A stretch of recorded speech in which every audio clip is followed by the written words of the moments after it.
Have you ever regretted picking up a hitchhiker? I pulled over for a hitchhiker on Route 49 because it was starting to rain hard, and he looked harmless enough. He got in thanking me, and we'd barely gone a mile when the radio interrupted with breaking news. They said a convicted murderer named James Brennan had escaped from the state prison 2 hours ago during a transfer, killing 2 guards in the process, and was considered extremely dangerous. My passenger whistled and said, "Wow, that's wild. 2 hours ago? He could be anywhere by now." I agreed it was crazy, and we started speculating about how someone would even pull that off during a transfer. He said the guy must have planned it for months, studied the guards' routines, waited for the perfect moment. I was impressed by his insight and said he must watch a lot of true crime shows. He laughed and said guilty as charged. He was obsessed with that stuff. We talked about what the guy might have done to get convicted, and my passenger said probably something intense if he was willing to kill guards to escape. I said, yeah, you'd have to be pretty desperate, and he said desperation makes people do things they never thought they could do. The rain got heavier, and he commented how perfect the weather was for the guy, whoever he was, because rain would wash away tracks and make it harder for dogs to follow. I said I hadn't thought of that, and he explained he used to hunt with his dad, so he knew about tracking. We kept talking about where the escaped guy might go, and my passenger said definitely not to family or friends, because that's the first place cops look. He'd probably hitchhike, he said, because nobody checks IDs for hitchhikers. I laughed and said, "Good thing you're not him, right?" And he laughed too, but then said, "How would you know if I was?" I assumed he was joking and said the odds would be insane, and he agreed, saying, "Yeah, what are the chances of picking up an escaped killer?" We drove in comfortable silence for a minute before he said, actually, if he was the killer, joking about it would be the perfect cover because nobody would suspect someone who jokes about it. I thought that was clever and said he had a point. He started talking about the guards who were killed, wondering if they had families, and said it was sad, but then added that sometimes people deserve what happens to them. I asked what he meant, and he said some guards are cruel, make prisoners' lives hell just because they can. The way he said it sounded personal, so I asked if he knew someone who'd been to prison. He went quiet for a moment before saying he'd done time himself.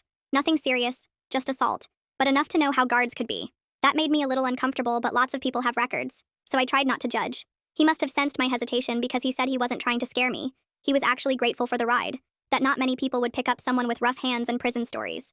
The radio came on again saying the escaped prisoner was believed to be heading north on Route 49, exactly where we were, and my passenger said, "Wow, he's on this road."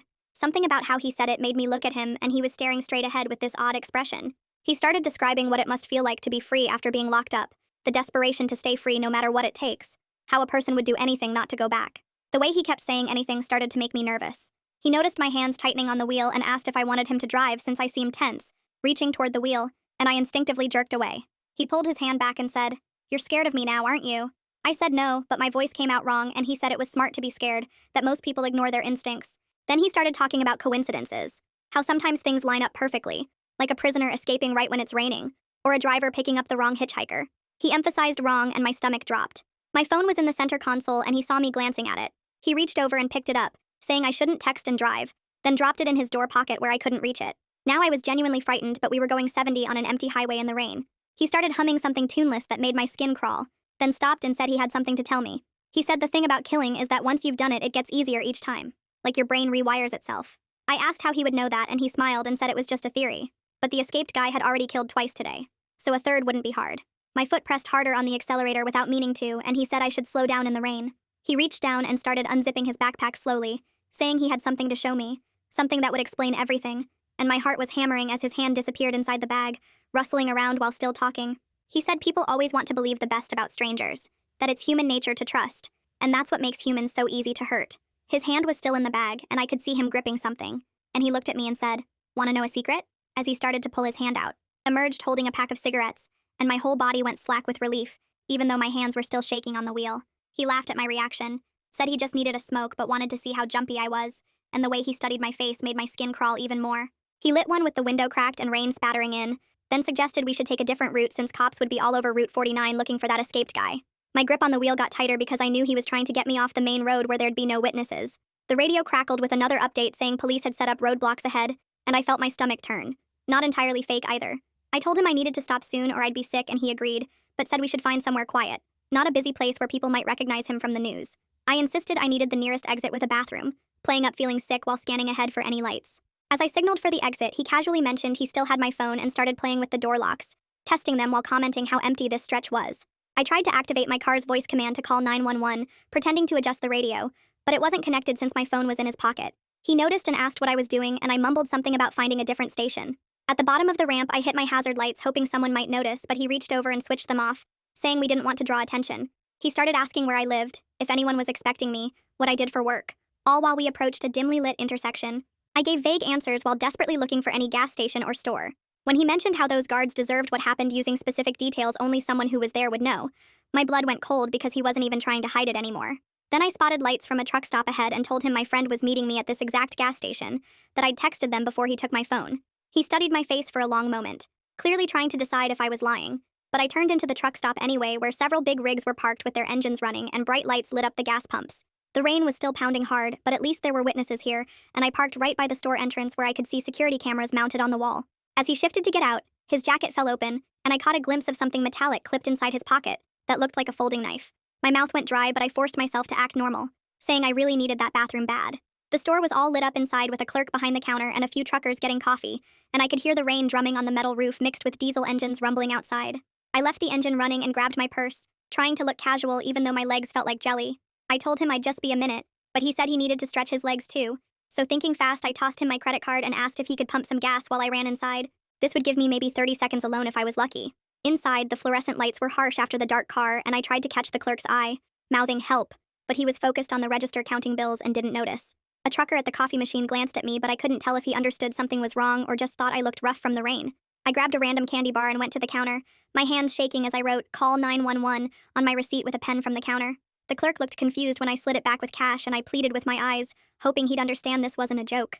The bell above the door chimed, and the hitchhiker walked in just as the clerk was reading my note, his eyes scanning the store with that calculating look. I turned away quick and pretended to browse the chip aisle, tucking my hands in my pockets so he wouldn't see them shaking like leaves. One of the truckers, a big guy in a Peterbilt baseball cap, walked over and asked if everything was all right because I looked upset. His name tag said Wayne, and there was genuine concern in his voice that almost made me cry right there. I took the biggest risk yet and asked Wayne loudly if he had jumper cables. Then when he stepped closer, I whispered, "Please help me." So quiet I wasn't sure he even heard it. But his expression changed and he positioned himself between me and the hitchhiker who was still by the door watching us. Wayne pulled out his phone casual-like, pretending to check something while his fingers moved over the screen, and he started making small talk about how bad the weather was getting. The hitchhiker watched us from the door but didn't move closer, just stood there blocking the exit with rain dripping off his jacket onto the floor. The hitchhiker moved fast, crossing the store in 3 quick steps and sliding his arm around my shoulders like we were together, his grip tight enough to hurt. He told Wayne I was his girlfriend and sometimes got dramatic when we argued, that I'd calm down in a minute, and Wayne's eyes went from concerned to confused, looking between us trying to figure out what was real. My whole body went rigid under his arm, and I wanted to scream, but my throat closed up, the weight of his arm pressing down, making it hard to breathe. The clerk behind the counter had been watching everything unfold, and he cleared his throat loud enough to make everyone look, then suggested we all wait inside until the rain let up since he'd heard on the scanner about some accident blocking traffic up the road. The tension in that little store was so thick you could cut it with a knife, everyone pretending things were normal while the air practically crackled with danger.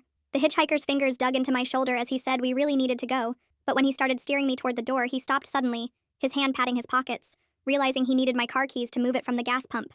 He turned back toward me with his free hand moving to his jacket pocket where I'd seen that knife earlier, and Wayne took a deliberate step forward, positioning himself closer to us. I jerked away from the hitchhiker's grip and planted myself right next to the brightest security camera mounted above the coffee station, my voice coming out louder than I meant to as I said I wasn't going anywhere with him and that he had my phone and wouldn't give it back. 2 other truckers who'd been filling their thermoses turned to stare at us, and a woman buying lottery tickets stopped scratching her card to watch. The hitchhiker's jaw tightened and he pulled the knife out just enough for everyone to see the blade catching the fluorescent lights, keeping it low by his hip while saying we needed to talk outside privately about our relationship problems. Wayne backed up a step, but kept his eyes locked on the hitchhiker's hands, and I saw him fumbling with his phone behind his back. The hitchhiker noticed Wayne's movement, and his whole body tensed like a spring about to snap, the knife coming out another inch from his pocket. Wayne brought his phone around front and hit the speaker button, his voice steady as he called out our exact location to the 911 operator, describing the hitchhiker's height and build, and mentioning he was armed with a knife. The clerk rushed toward the front door trying to flip the lock, but the hitchhiker was already pushing through it, the bell chiming as he stumbled out into the rain. In what looked like pure desperation, he dragged the knife across his own forearm just deep enough to draw blood, then spun around pointing at me through the glass door, claiming I'd attacked him first and he was defending himself. But everyone in the store had seen him pull the knife while I was standing by the coffee machine, and Wayne was holding his phone up recording everything that was happening. I turned my pockets inside out, showing I had nothing, no weapon of any kind, then pointed at the hitchhiker and said my phone and car keys were in his pockets, which he'd taken from me. The hitchhiker's story was falling apart faster than wet paper, and through the rain we could all hear sirens getting closer, maybe 2 or 3 minutes out. He looked around wild-eyed like a trapped animal, then bolted toward the parking lot, yanking on car door handles trying to find one unlocked. But the truckers always locked their rigs, and the other cars were secure too. He was trapped in that parking lot with the gas station on one side and a row of big trucks on the other, nowhere to run in the pounding rain that was soaking through his clothes. I remembered his backpack was still sitting on my passenger seat and ran to my car before he could circle back to it, grabbing the worn canvas bag through the open window. Wayne followed me out and told me not to touch anything inside it, to leave it for the police to go through as evidence, but my hands were already on the zipper. The weight of the bag felt wrong somehow, heavier than it should be for clothes and personal items, and something inside clinked like metal on metal when I lifted it. The hitchhiker saw me with his bag and started running back toward us, his face twisted with rage and panic, the knife still in his hand catching the gas station lights. Wayne stepped between us again, this big solid wall of flannel and denim, telling the hitchhiker to stay back while holding his phone up still recording. The clerk had locked the door behind us when we came out, and through the window I could see him on his phone too, probably giving updates to the police about what was happening. The hitchhiker stopped about 10 feet away, rain streaming down his face, looking between his backpack and my hands, and the road where the sirens were getting louder. He took one step toward us, and Wayne squared his shoulders, not saying anything but making it clear he wasn't letting him get any closer. The woman with the lottery tickets was pressed against the window inside, watching everything unfold, and one of the other truckers had come outside too, standing by his rig with a tire iron in his hand, just in case. The hitchhiker's eyes darted around, taking in how outnumbered he was, how the situation had flipped completely against him, and his hand with the knife started shaking. Red and blue lights appeared through the rain at the edge of the parking lot, 2 state police cars pulling in fast with their sirens wailing, and the hitchhiker dropped the knife like it burned him, raising his hands as the cars screeched to a stop. The officers jumped out with their hands on their weapons, telling everyone to stay where they were and keep their hands visible. My legs were shaking so bad I could barely stand, but I still had his backpack clutched in my hands. The hitchhiker kept his arms up high while backing slowly toward the row of trucks behind him. One officer moved to cut him off while the other approached with handcuffs ready. The rain was still coming down hard, making everything slick, and the parking lot lights reflected off the wet pavement. I couldn't stop myself from unzipping the backpack even though Wayne was telling me to wait for the police. Inside I saw a bundle of white zip ties, the kind you can't break once they're on, and a folded map with different routes marked in red pen. There was also what looked like a plastic wristband, the kind they give you in hospitals or maybe prisons, stuffed down in the side pocket. Wayne reached over and took the bag from me carefully, saying we needed to preserve everything for evidence. The hitchhiker saw us looking through his stuff and started yelling that it was private property, that we had no right to touch it. More police cars pulled up with their lights flashing, and suddenly the parking lot was full of officers. One of them, a tall guy whose badge said Joe Allen, came over and asked if I was the one who called for help. He took me aside to a quieter spot near the store entrance while other officers separated Wayne and the clerk to get their statements too. The hitchhiker was trying to back between 2 trailers now, but there was nowhere for him to go. The officers kept telling him to come out with his hands up, that they didn't want anyone to get hurt. He stayed hidden for maybe 5 minutes while they surrounded the trucks, their flashlights sweeping underneath. Finally, he crawled out from under one of the trailers, his clothes soaked and muddy from the wet ground. They cuffed him immediately and he didn't resist, but he kept saying I was making everything up, that I was crazy and paranoid. Officer Allen asked me to tell him everything that happened from the beginning while another officer put the hitchhiker in the back of a patrol car. The hitchhiker was shouting through the window that his name was Paolo something, definitely not James Brennan, that this was all a huge mistake. The officers set up some kind of mobile fingerprint scanner right there in the parking lot and ran his prints through their system. Officer Allen told me they'd know who he really was soon enough, that the prints don't lie even if people do. After giving my statement 3 different times to 3 different officers, they said I'd need to come to the station to look at some photos. Wayne gave me his number on a piece of paper from his truck, said he'd already told them everything he saw and heard. The drive to the police station took about 20 minutes and my hands wouldn't stop shaking on the steering wheel. Inside the station, they had me sit at a desk with a computer screen showing rows and rows of wanted posters and mugshots. I scrolled through dozens of faces until suddenly there he was, not listed as James Brennan at all. The name under his photo was Xander Coates, and it said he was out on parole for aggravated assault from 2 years ago. The dispatcher, a woman named Helena Weiss according to her desk plate, pulled up the 911 records on her computer. She showed me how my attempted call from the car matched up perfectly with the truck stop call timeline. She said my instincts had probably saved my life, that guys like Coates don't just threaten people for fun. They brought out my phone in an evidence bag along with the knife he'd dropped in the parking lot. Officer Allen said Coates would be facing new charges for weapons violations, assault with a deadly weapon, and breaking his parole conditions. He explained that just having the knife while on parole was enough to send him back to prison for the original sentence plus more time. They took photos of the red marks on my wrist where he'd grabbed me earlier and had me write out another statement about everything. Before I left, Wayne was waiting in the parking lot and asked if I was okay to drive home alone. He said he was heading my direction anyway and would follow me at least part of the way to make sure I got there safe. We drove for about 30 miles together before he flashed his lights and took his exit, and I waved even though he probably couldn't see it in the dark. The next few days were rough with barely any sleep, and I kept jumping every time I heard a car door slam or footsteps outside. My apartment didn't feel safe anymore even though I knew Coates was locked up. I called around and found a therapist who could see me that week because I knew I needed help processing what had happened. Every time I closed my eyes, I could see his face when he was reaching into that backpack, that smile when he asked if I wanted to know a secret. The therapist said trauma responses were normal and gave me some breathing exercises to try when the panic started building. About a week later, the news reported that the real James Brennan had been caught 2 states over after a shootout with police. Coates was still in custody facing multiple charges including assault, making terrorist threats and violating his parole in about 6 different ways. I felt some relief knowing Brennan was caught too, but the fear didn't just go away like I thought it would. My body stayed tense all the time, and I couldn't drive past that exit on Route 49 without my chest getting tight. A week later, the DA's office sent me a letter asking for a victim impact statement for Coates' sentencing hearing. I sat at my kitchen table with a blank piece of paper for 20 minutes before writing 3 short sentences about feeling unsafe and wanting him to get help. I sealed it without reading it again, and dropped it in the mailbox that same day. The next morning, I drove to Best Buy and bought a dash cam that recorded front and back views with night vision. The guy installing it showed me how to save clips to my phone, and I tested it 5 times in the parking lot. I also bought a cheap prepaid phone that I stuck in my glove compartment along with a portable charger and extra cable. My regular route to work took me on Route 49, but I started leaving an hour earlier to take back roads instead. The first time I tried to drive past that exit, my hands started shaking so bad I had to pull over at a McDonald's. I sat in the parking lot doing the breathing exercises the therapist taught me while watching families go through the drive-thru.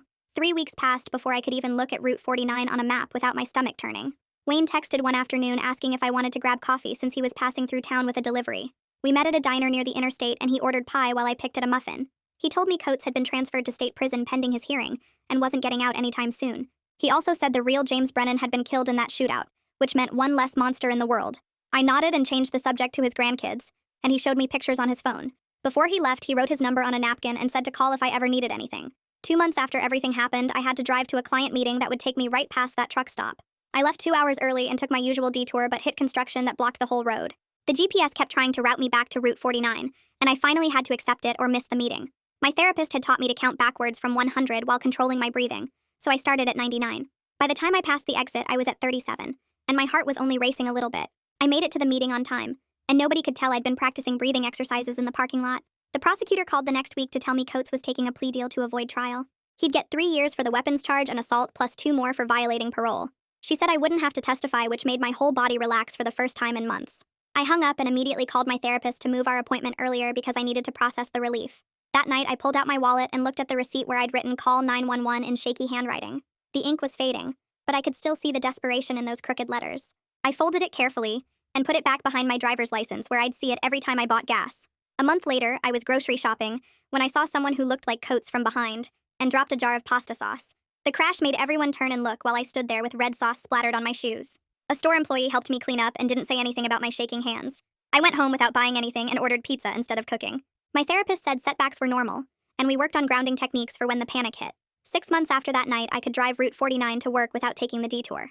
I still checked my mirrors more than necessary and kept the doors locked even in good neighborhoods. The dashcam recorded everything, and I downloaded 3 different emergency apps on both phones.